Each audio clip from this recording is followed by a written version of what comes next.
ନିହାତି ଅପାକୁ ତ ମୁଁ ବି କାନ୍ଦୁଥିଲି। ମୁଁ ବି ଉପାସରେ କାମ କରୁଛି। ମୁଁ ବି ଜାଣିଥିଲି ବଜେଟିଂ କଲିନି। ମୁଁ ବି ଉପାସରେ କାମ କରୁଥିଲି। ମୁଁ ବି ଜାଣିଥିଲି। ମୁଁ ମୋବାଇଲ ଦେଖିଲି ଜାଣୁଛି।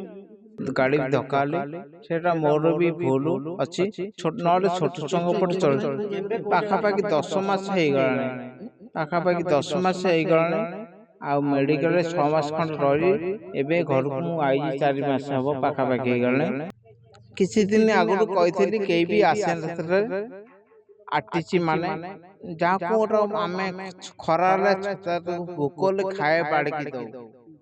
ଗାଡିରୁ ଓହ୍ଲେଇଲେ ବି ନମସ୍କାର ତାଙ୍କୁ ଆମେ ସମ୍ମାନରେ ପକଉଥିଲୁ। ଆଉ ଯାହା ହଉ ରାନୀ ଅପା ସିଏ ବି ଯୋଗାଯୋଗ କରିଥିଲା। ତାଙ୍କର ବି ଦେହ ଖରାପ ଥିଲା। ଯାହା ହଉ ରାନୀ ଅପା ଆସିଲେ ଭାରି ମତେ ଖୁସି ଲାଗୁଛି। ମୁଁ ବି ରାନୀ ଅପା ସହିତ କାମ କରୁଛି ସେଇଟା ବି ଜାଣିନଥିଲି। ଆଉ କେହି ବି ଆସେନି, କେବଳ ଆଜି ରାନୀ ପଣ୍ଡା ଆସିଲେ ସେଇଟା ମୋ ଖୁସି ଲାଗୁଛି। ଯାହା ହଉ ମୁଁ ଅନୁଭବ, ସିଦ୍ଧାନ୍ତ, ବାବୁସାନ, ସବେଶ ଅଛି। ଯେହେତୁ ରଜ ପାଖରେ ଅଛି, ରଜ ପାଖେଇ ଆଣିଲେ ତାଙ୍କର ଫିଲ୍ମ ରିଲିଜ ହବ ନା, ସେମାନେ ଆଡଭାର୍ଟାଇଜ ପବ୍ଲିସିଟି କଲେ ଲୋକ ଆସିବେ। ସେମାନେ ମୋ ପାଖକୁ ଆସିଲେ କଣ ଲୋକ ଆସିବେ, ସେଥିପାଇଁ ସେ ଲାଗିଛନ୍ତି ଫିଲ୍ମରେ।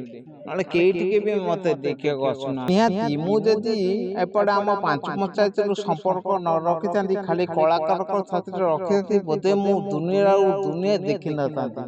ଅପା ମାସକୁ ଯାହା ଖର୍ଚ୍ଚ ହବ ଅପା କରିବେ ସବୁ।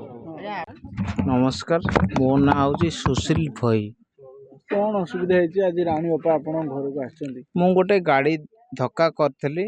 ଯେହେତୁ ଛୋଟ ଛୁଆ ଗୋଟେ ଆଗରେ ପଶିଗଲେ, ମୁଁ ଗୋଟେ ଇଲେକ୍ଟ୍ରିକ ଖୁଣ୍ଟରେ ବାଡ଼େଇ ଦେଲି। ଗାଡ଼ି ଧକ୍କା ହେଲି, ସେଇଟା ମୋର ବି ଭୁଲ ଅଛି। ନହେଲେ ଛୋଟ ଛୁଆଙ୍କ ଉପରେ ଚଳୁ। ପାଖାପାଖି 10 ମାସ ହେଇଗଲାଣି।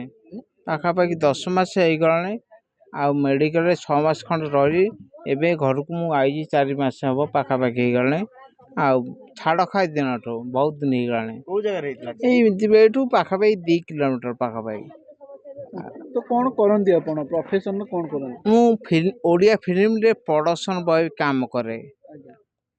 ମୁଁ କିଛି ଦିନ ଆଗରୁ କହିଥିଲି କେହି ବି ଆସିନଥିଲେ ଆର୍ଟିସି ମାନେ, ଯାହାକୁ ଗୋଟେ ଆମେ ଖରା ହେଲେ ଭୋକ ହେଲେ ଖାଇବା ବାଢିକି ଦଉ। ଗାଡିରୁ ଓହ୍ଲେଇଲେ ବି ନମସ୍କାର ତାଙ୍କୁ ଆମେ ସମ୍ମାନରେ ପକଉଥିଲୁ। କୌଣସି କଳାକାର ବି ଆସିଲେନି କି କେହି ବେଦେ। ମୋ ବଡ଼ ଭାଇ ଯେହେତୁ ଦେଖି ଆସିବନି, ସିଏ ବି ମୋବାଇଲରେ ହ୍ୱାଟ୍ସଆପରେ ତାଙ୍କୁ କହିଛି ହେଲା ସମିତିକି ଭାଇ ଯାହାର ନମ୍ବର ଅଛି ସିଏ ବି ଭାଇ ଯୋଗାଯୋଗ କରିଛି। ଆଉ ଯାହା ହଉ ରାନୀ ଅପା ସିଏ ବି ଯୋଗାଯୋଗ କରିଥିଲା, ତାଙ୍କର ବି ଦେହ ଖରାପ ଥିଲା। ଯାହା ହଉ ରାନୀ ଅପା ଆସିଲେ ଭାରି ମତେ ଖୁସି ଲାଗୁଛି। ମୁଁ ବି ରାନୀ ଅପା ସହିତ କାମ କରୁଛି ସେଇଟା ବି ଜାଣିନଥିଲି। ମୋବାଇଲ ଦେଖିଲି ବି ଜାଣିଲି ବଜେଟିଂ କଲି କାମ କରୁଥିଲି। ଆକ୍ସିଡେଣ୍ଟ ପରେ ଭୁଲି ଯାଇଥିଲେ ସବୁ ମୁଣ୍ଡ ମାଡ଼ ହେଇଗଲା ଦଇ ସେଇଠି ସବୁ ଭୁଲିଗଲି। ନହେଲେ ମୋର ବି ମନ ନଥିଲା କେହି। ଆଜ୍ଞା କେତେ ବର୍ଷ ହେଲା ଓଡ଼ିଆ ଫିଲ୍ମ ଇଣ୍ଡଷ୍ଟ୍ରିରେ ଆପଣ କାମ କରୁଥିଲେ? ବହୁତ ଦିନ ହେଇଯିବ। କେତେ ବର୍ଷ? ମୋର ତ ମନ ନାହିଁ, ବହୁତ ଦିନ ହେଇଯିବ। ଆଉ ଭାଇ ମନ ନାହିଁ। ସବୁ ହିରୋଙ୍କ ଫଟୋ ଅଛି କିନ୍ତୁ ଫିଲ୍ମ ନା କିଛି ମନ ନାହିଁ।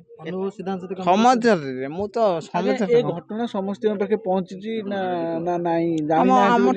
ଆମ ଟେକ୍ସିଆନ ମାନେ କହିଛନ୍ତି କିଛି କଳାକାରକୁ, ଆଉ କେହି ବି ଆସେନି, କେବଳ ଆଜି ରାନୀ ପଣ୍ଡା ଆସିଲେ ସେଇଟା ମୋ ଖୁସି ଲାଗୁଛି। ଯାହା ହଉ ଭାଇ ବଡ ବଡ କଳାକାର ସହିତ କାହା ସହିତ କାମ କରୁଛନ୍ତି? ମୁଁ ଅନୁଭବ, ସିଦ୍ଧାନ୍ତ, ବାବୁସାନ, ସବେଶ ଅଛି।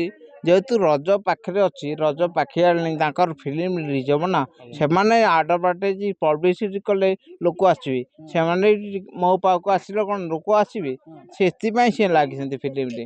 ନହେଲେ କେହି ଟିକେ ବି ମତେ ଦେଖିବାକୁ ଆସୁନାହାନ୍ତି। ସେମାନେ ଯଦି ଜାଣିଥିବେ ଫୋନରେ କେବେ କଣ୍ଟାକ୍ଟ କରିବାକୁ ଆପଣଙ୍କୁ ଚେଷ୍ଟା କରିଛନ୍ତି? କେହି କିଛି ନାହିଁ ନା। ତ ଆପଣ ଚଳୁଛନ୍ତି କେମିତି କଣ? ପୁଅ ଝିଅ କେତେଟା, କେମିତି କଣ? ମୁଁ ବାହା ହେଇନି, ମୋ ବଡ ଭାଇ ବାହା ହେଇଛି। ଆଉ ଭାଇ ରଙ୍ଗ କାମ କରେ। ଆମର ଟିକେ ଲୋନ୍ ହେଇଥିଲା, ବହୁତ ଲୋନ୍ ହେଇଥିଲା। ମୋ ବୋଉ ବି କାମ କରୁଛି ପର ଘରେ। କଣ କରିବା? ଆପଣ କେତେ ଭାଇ ଭଉଣୀ? ଆମେ 3 ଭାଇ 1 ଭଉଣୀ। ବଡ ଭାଉଜ ଆପଣଙ୍କ ସେବା କରନ୍ତି? ଭାଉଜ ବି ମତେ ଗାଧେଇ ଦଉଛି, ଗଞ୍ଜି ବି ପିନ୍ଧି ଦଉଛି, ଝାଡା ବସିଲେ ବି ପାଣି ଛାଡ଼ି ଦଉଛି ଭାଉଜ। ଯେହେତୁ ମୋ ହାତ ଡାହାଣ ଚାଲୁନି, ସିଏ ପାଣି ଢାଳୁଛି, ନହେଲେ ମୁଁ ଚଞ୍ଚି ଯାଉଛି। ଆପଣ ଇଣ୍ଡଷ୍ଟ୍ରିରେ କାମ କଲା ଭିତରେ ଆପଣଙ୍କୁ ଏତେ ବଡ କଳାକାର ସାହାଯ୍ୟ କଲେନି, କିନ୍ତୁ ରାଣୀ ଅପା ଆସିକି ସାହାଯ୍ୟ କଲେ, ଆପଣଙ୍କୁ କେତେ ଖୁସି ଲାଗୁଛି? ଆଉ ରାଣୀ ଅପାଙ୍କୁ କଣ କହିବେ? ଯାହା ହଉ ରାନୀ ଅପା ତାଙ୍କ ଆଡୁ ଥରେ ମତେ ଭିଡିଓ କଲ୍ କରିଥିଲେ। ମୁଁ ଅପା ସହିତ ଯୋଗାଯୋଗ କରିଥିଲି। ଅପାକୁ ବି ଭାଇ ଭିଡ଼ିଓରେ ମୋବାଇଲରେ ତାଙ୍କୁ ପଠେଇଥିଲା। ଆଉ ଅପା ଆସିଲେ ମୋତେ ଭାରି ଖୁସି ଲାଗୁଛି। ରାନୀ ଅପା ସହିତ ମୁଁ ବି କାମ କରିଥିଲି, କେବଳ ମୁଁ ବି ଜାଣିନଥିଲି, ଭୁଲି ଯାଇଥିଲି। ମୋବାଇଲରୁ ସବୁ ଦେଖିଲେ ଜାଣୁଛି। କିଏ ଦେଖେଇଲା ଆପଣଙ୍କୁ ମୋବାଇଲରେ ନା ଆପଣ ମୋବାଇଲରେ ନିଜେ ମୁଁ ନିଜେ ମୁଁ ଦେଖିଲେ? ଦେଖୁଛି ତାଙ୍କର ଦେଖିଲି ନା ଗୋରୁ ହ୍ୱାଟ୍ସଆପ୍, ସେଥିରୁ ମୁଁ ଦେଖିଲା ପରେ ଜାଣିଲି। ଭାଇ କେତେବେଳେ ଗୋଟେ ଦୁଃଖ ଲାଗେ ଯେ ଏତେ ବଡ଼ ଆକ୍ଟରମାନଙ୍କ ସହିତ ଓଡ଼ିଶାର କାମ କରୁଛନ୍ତି, କିନ୍ତୁ ସେମାନେ ଆପଣଙ୍କୁ କେବେ ବି ଫୋନ୍ କରି ବୁଝିଲେନି ଯେ ଆପଣଙ୍କର କ'ଣ ହେଇଛି। ଆପଣ ସେ କଥା ଭାବିଲା ବେଳେ କେତେବେଳେ ଦୁଃଖ ଲାଗିଛି, ମନ ଦୁଃଖ ହେଇଛି? ନିହାତି କଳାକାର ନାଁ କଲେ ମୋତେ ଭାରି ଦୁଃଖ ଲାଗୁଛି। କେବଳ ଆମ ପାଞ୍ଚ ପଞ୍ଚାୟତ ବଡ଼ ଭାଇମାନଙ୍କ ସହିତ ସମ୍ପର୍କ ଥିଲା ବୋଲିକି ସେମାନେ ମୋତେ ରକ୍ଷା କଲେ। ସିଏ ବି ମଧ୍ୟ ପଇସାଟା ସାହାଯ୍ୟ କଲେ। ମୋ ପାଇଁ ବି ଗୋଟେ ମ୍ୟାଡ଼ାମ୍ ମୋବାଇଲରୁ ଗ୍ରୁପ୍ କରିଥିଲେ, ସିଏ ବି ପଇସା ଆଦାୟ କଲେ, ସମସ୍ତେ ଲାଗିଗଲେ। ସେ ମ୍ୟାଡ଼ାମ୍ ମ୍ୟାଡ଼ାମ୍ କ'ଣ? ସେ ଗୋଟେ ପାଠ ପଢ଼ୁ ଛୁଆକୁ।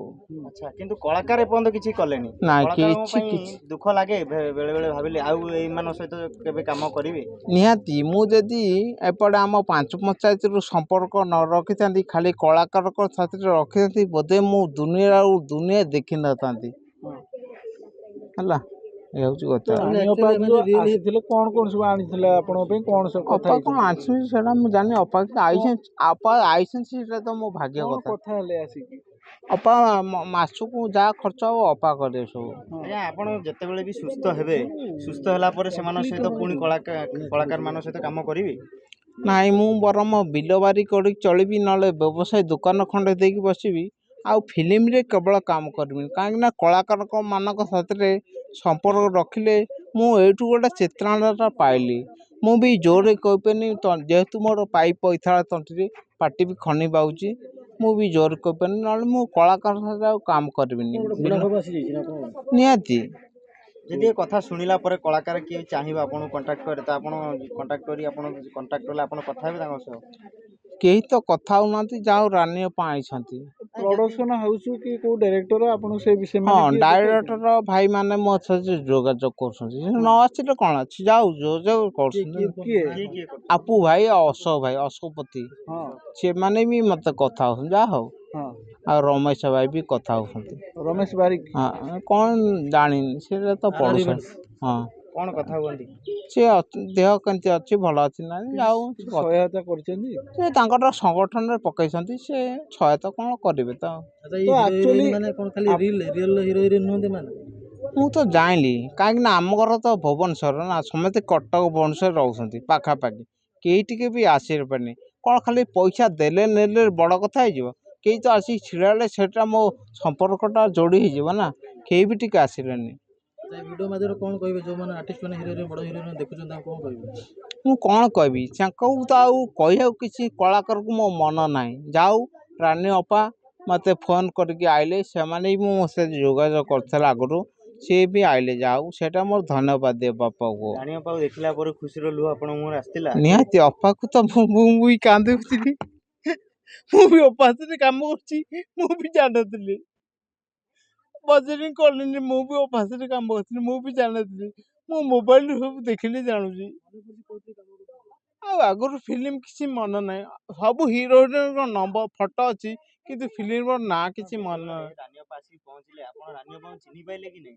ହଁ, ଆଗରୁ ଫଟୋ ଅଛି ନା ଅପାର, ମୁଁ ଫଟୋରୁ ଜାଣିପାରୁଛି ଅପା ଆଇଛନ୍ତି ବୋଲିକି। ଖୁସିରେ ରାନୀ ଅପାଙ୍କୁ କ'ଣ କହିବେ? ଅପା ଆଇଛନ୍ତି, ତାକୁ ଧନ୍ୟବାଦ ଦେବି। ପ୍ରଭୁ ଜଗନ୍ନାଥ ସମସ୍ତିକି ଭଲରେ ରଖନ୍ତୁ।